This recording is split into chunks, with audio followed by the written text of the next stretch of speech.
Então, dando início à nossa reunião de oração semanal e de cultuação das coisas do Senhor da vida, nós estamos iniciando a nossa prece,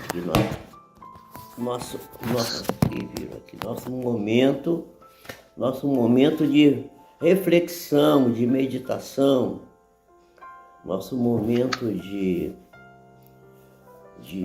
elevar o nosso pensamento ao Senhor da vida. Então nós vamos fazer uma leitura, comentário inicial, como preparação da nossa oração, na lição 71 do livro Pão Nosso, cujo título é Sacudir o Pó. E aí, quem vai dizer isso é Jesus, em Mateus, no capítulo 10, no versículo 14, do capítulo 10 de Mateus, em que ele diz: e se ninguém vos receber, quer dizer, você vai tentar fazer a exortação da criatura, aconselhar, enfim, tentar ajudar. Se ninguém receber você, nem escutar as vossas palavras, saindo daquela casa ou cidade, sacudir o pó dos vossos pés. Vamos tentar, antes de fazer a leitura dos comentários do mestre, do orientador Emmanuel, vamos nós tentarmos fazer uma reflexão sobre essa passagem evangélica. Jesus está querendo dizer que quando as pessoas não estão interessadas em ouvir aquilo que você tem para dizer para ela, quando você está tentando ajudá-la, está tentando dar a ela algum caminho, alguma orientação, algum lenitivo para melhorar o tipo de atividade que ela tem, você deve ir embora e não levar dali nem o pó da terra que se juntou ao teu sapato, teu chinelo, teus pés. Até o pó que ficou nos pés, você larga para lá, esquece aquilo, né? E toca a sua vida, vai para outro lugar, não fica perdendo tempo com aquilo. Porque às vezes a gente quer aconselhar a pessoa, aí a pessoa, e tal, aí você fica insistindo, fica tentando demover a pessoa da ideia. Não fazer isso não vai resolver nada, né? Vai em frente. Então, agora vamos ver o que Emmanuel fala sobre isso. Essa é a interpretação que eu fiz. Vamos ver se isso bate com aquilo que Emmanuel está a nos dizer. Os próprios discípulos materializaram o ensinamento de Jesus sacudindo o pó das sandálias e retirando-se desse ou daquele lugar de rebeldia ou de impenitência.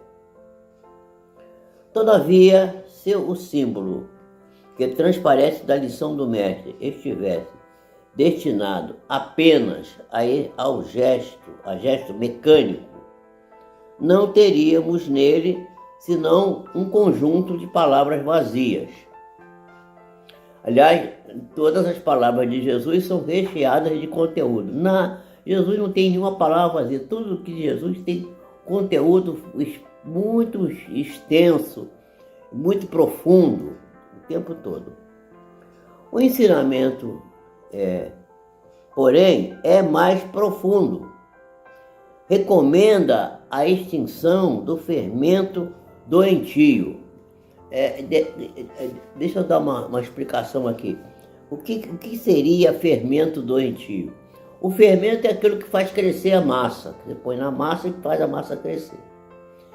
Então, quando você recebe uma informação ou você recebe uma resposta ruim de alguém, de algum grupo, de algum setor da sociedade, essa resposta é: você não deve introduzir aquilo em você, especialmente se aquilo for um fermento ruim, se aquilo for uma coisa que vai fermentar você de uma maneira negativa, fermento, um mau fermento, né? Fermento doentio. Sacudir o pó dos pés é não conservar qualquer mágoa ou qualquer detrito nas bases da vida em face da ignorância e da perversidade que se manifesta no caminho de nossas experiências comuns. Está cheio disso, está cheio dessas coisas na vida. Perversidade humana não tem tamanho. As pessoas fazem coisas. Agora mesmo eu estava vendo a referência, esse é um comentário que estou fazendo aqui a parte do. Não terminei a leitura ainda, mas fazendo um comentário aqui sobre a questão que estamos vivendo no momento. Houve um comentário de uma ministra do Supremo Tribunal, fazendo uma autoanálise, talvez, né, das funções dos ministros, dela própria, utilizando uma passagem de Victor Hugo, no qual ele vai dizer que, às vezes, para fazer o bem é preciso praticar o mal. Isso é uma questão bastante discutível, né? Muito esquisito isso. Mas ela falou isso, usou esse termo. Então as pessoas às vezes dizem assim, para fazer o mal, para fazer o bem temos que praticar o mal. Gente, isso, como literatura Victor Huguiana, tudo bem. Mas na prática da vida diária, isso é uma coisa assim absurda completamente. Mas a gente está vivendo essa situação. Então isso aí é uma coisa que precisamos parar para pensar. Quer dizer, os fins não justificam os meios, de jeito nenhum. Isso aí é uma coisa falaciosa terrível. Mas é assim que tem funcionado nas experiências comuns da vida. Seguindo com Emmanuel, nós diremos que natural é o desejo de confiar a outrem, as sementes da verdade e do bem. Entretanto, se somos recebidos pela hostilidade do meio a que nos dirigimos, não é razoável que nós nos mantenhamos em longas observações e apontamentos, quer dizer, insistindo, né? Insistindo, o que não quer, não quer. Que em vez de nos conduzir à tarefa a êxito oportuno, estabelecem sombras e dificuldades em torno de nós. E se alguém te não recebeu a boa vontade, nem te percebeu a boa intenção, por que a perda de tempo com sentenças acusatórias? Tal atitude não soluciona os problemas espirituais. Ignoras acaso que o negador e o indiferente serão igualmente chamados pela morte do corpo à nossa pátria de origem? Quer dizer, todos nós vamos morrer. Cadê os grandes solucionadores dos problemas do mundo? Cadê? Onde é que eles estão? Os grandes reis, os grandes nomes, os grandes cabos de guerra, cadê? Cadê? Estão onde? Cadê? Todos morreram na hora, saíram da carne e já talvez até voltaram com outra configuração, não sabemos. Então, é uma bobagem. Então, encomenda-os a Jesus, mas com amor, e prossegue em linha reta, buscando os teus sagrados objetivos. Há muito por fazer na edificação espiritual do mundo e de ti mesmo, porque a edificação espiritual do mundo, o comentário é meu, depende da edificação pessoal de cada um de nós. Sacode, pois, as más impressões e marcha com alegremente, que ele está dizendo aqui, marcha alegremente. Essa lição é uma lição emblemática, uma lição maravilhosa, uma lição que a gente parar para pensar. A gente fica muito preocupado com querer caminhos para as pessoas, caminhos para os outros, caminhos aqui, caminhos ali, na política, na filosofia, na religião, na pedagogia. Não temos que dar caminho para ninguém, cada um. A gente procura ajudar e quem estiver interessado que aproveite. Se não está interessado, não está interessado, segue o baile, segue em frente. E aqui temos uma coisa também, vamos fazer um comentário aqui, a lição seguinte, que é a 72, é uma lição, contempla mais longe, está aí depois no livro. Se você está com o livro na mão, você vai ver essa lição aqui. Essa lição estava datilografada mesmo, era datilografia naquela época, muito bem datilografada, e estava estampada na casa de minha mãe, ficava na porta da casa dela essa lição. Contempla mais longe. Ficava lá, esteve lá anos presa essa mensagem lá, contempla mais longe. E essa mensagem, ela está em Lucas 6,38, que diz, porque com a mesma medida com que medires, também vos medirão. E se você for ver a último parágrafo lá no fim, diz assim, ó, em todos os teus passos, a paisagem que te abriga, a paisagem que nos abriga, a nossa paisagem, nosso meio ambiente, será sempre em tua apreciação aquilo que você pensa dela. Porque com a mesma medida que você aplica a natureza, obra viva de Deus, a natureza igualmente medirá você. Então, meu amigo, não se preocupa. Há muita injustiça no mundo, mas não existe injustiçados. Todo mundo que recebe a força da justiça em si tem alguma culpa, alguma coisa que está precisando ressarcir.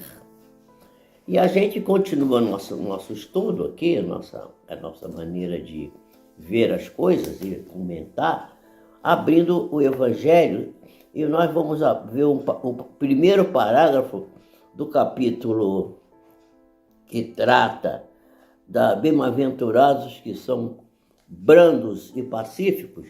Quem são os brandos e pacíficos? Quem são? Aqueles que possuirão a terra, conforme a expressão de Jesus. Os bem-aventurados, os brandos e os pacíficos, porque eles vão herdar a terra.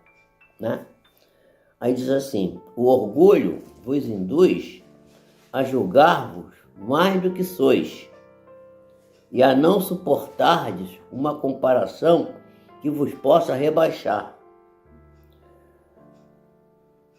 A vós considerardes, ao contrário, tão acima dos vossos irmãos, quer em espírito, quer em posição social, quer mesmo em vantagens pessoais, que o menor paralelo vos irrita e aborrece. O que acontece então? Você fica aborrecido, se entrega à cólera. Então, se a gente pesquisar a origem desses acessos de demência passageira que vos assemelham às pessoas brutas, fazendo-vos perder o sangue frio e a razão, pesquisai e sempre, quase sempre, deparareis com o orgulho ferido, que é então o que faz repelir coléricos os mais ponderados conselhos, senão o orgulho ferido por uma contradição. Até mesmo as impaciências que se originam das contrariedades muitas vezes pueris, decorrem da importância que cada um liga à sua personalidade, diante da qual entende que todos deveriam se dobrar. Quer dizer, a cólera é o que a gente está vendo aí na sociedade atualmente. As pessoas estão tentando se vingar. Há uma mágoa absurda no coração das criaturas. Não vou entrar em detalhes, não vale a pena, não compete nem cabe aqui nessa nossa peroração aqui, mas as pessoas guardam ressentimentos muito profundos dentro das suas almas e tentam se vingar. Está todo mundo querendo se vingar de alguém. Então, vamos causar dano na vida do outro. O problema está em causar dano na vida do outro. Então, para a gente encerrar nosso estudo de hoje, vamos fazer nossa oração, dizendo assim: Senhor Deus, nosso Pai, Tu que sois todo poder e bondade. Aqui nos encontramos, Senhor, um punhadinho das Tuas ovelhas, a Te rogar a Tua misericórdia para as nossas vidas, para as nossas almas, para as nossas defecções, nossos erros e os nossos equívocos. Aproveitamos a oportunidade, Senhor, em que oramos por nós próprios, para orar também pelos nossos irmãos que se encontram na mesma condição que nós, sofredores devido às suas próprias inconsistências. Todos sabemos que não há nenhum efeito sem uma causa anterior. E todo efeito tem uma causa. E quando o efeito é um efeito provocado pela causa das nossas próprias defecções, geralmente é a aplicação da própria justiça do mundo, a justiça de Deus, a Tua própria justiça, Senhor, que se manifesta em nós, apesar da aparente injustiça que se manifesta no mundo. Misericórdia, Senhor, para nossas defecções. Aproveitamos também, Senhor, para orar nesse instante pelos que estão doentes, pelos que estão sofrendo, por aqueles que ainda não entenderam que a doença é uma alteração da saúde provocada pela própria inconstância e pela própria inconsistência da pessoa. E que se a pessoa refletir bem no seu fundo, no seu íntimo, sobre as causas do sofrimento pelo qual está passando, as causas serão mostradas. E se a pessoa corrigir, a própria doença desaparece, se cura e torna-se inócua diante da modificação do comportamento. Que as pessoas possam entender isto, Senhor, aprender e aplicar nas suas vidas. Que Tu, Senhor, que és o orientador, o Criador, a inteligência suprema de todo o universo e o Criador de todas as coisas, possa nos permitir que Jesus, que é o Teu enviado à Terra para nos ajudar, para ser o nosso modelo e nosso guia, possa estar sempre presente nas nossas vidas.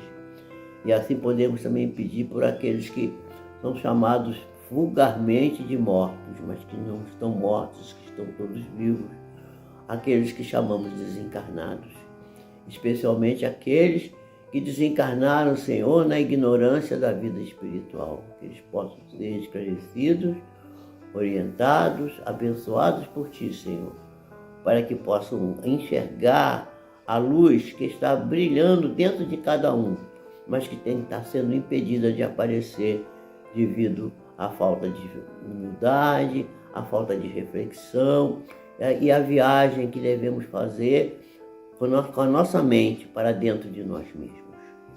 Que a reflexão possa atingir a todas essas criaturas encarnadas e desencarnadas, para observarem que os remédios, as soluções e os processos de restauração da felicidade se encontram dentro de cada um, à disposição de cada criatura, sendo apenas necessário um pouco de humildade, um pouco de resiliência, um pouco de esforço para que possa adentrar a si mesmo e encontrar as causas das soluções dos problemas e dos medicamentos para a cura das doenças.